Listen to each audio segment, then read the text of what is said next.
Surat crime બ્રાન્ચની ટીમે બાતમીના આધારે આંતરરાજ્ય ધાડ અને ગરફડ ચોરી કરતી મધ્યપ્રદેશની કુખ્યાત ચડી બનિયાનધારી પારધી ગેંગના ઇનામી આરોપીઓને ઝડપી પાડી અનેક ગુનાઓનો ભેદ ઉકેલી કાઢ્યા છે. સુરત ક્રાઇમ બ્રાન્ચની ટીમ નાસ્તા ફરતા આરોપીને ઝડપી પાડવા મેદાને છે. ત્યારે સુરત ક્રાઇમ બ્રાન્ચની ટીમે ટેકનિકલ અને હ્યુમન ઇન્ટેલિજન્સના આધારે બરોડા માંજરપુર વિસ્તારમાંથી મધ્યપ્રદેશના કુખ્યાત ચડી બનિયાનધારી ગેંગના ઇનામી આરોપી ભારત કલ્યાણ પારધી અને દેશરાજ ઉમેશસિંહ પારધીને ઝડપી પાડ્યા હતા.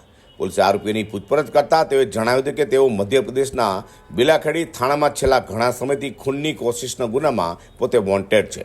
આરોપી ભારત કલ્યાણ પારધીની પૂછપરછ કરતા તેને કબૂલાત કરી હતી કે પોતે પોતાની ગેંગ સાથે વર્ષ 2005માં આર્મ્સ એક્ટ ધાડ, ગરફોડ ચોરી, લૂંટ જેવા ગુનાઓ કરતો આવ્યો છે અને ગુજરાત, મહારાષ્ટ્ર, રાજસ્થાન, મધ્યપ્રદેશ રાજ્યના અલગ અલગ શહેરોમાં ગેંગ સાથે ખુલ્લી જગ્યામાં પડાવ નાખી રોકાણ કરી પોતાની કરતૂત છુપાવવા દિવસ દરમિયાન ફુગા વેચવાનું પણ કામ કરી ફુગા વેચવાના બહાને રેકી કરી ચડી બનિયાનધારી પહેરીને ગરફોડ ચોરી કરતા હોવાની કબૂલાત કરી હતી.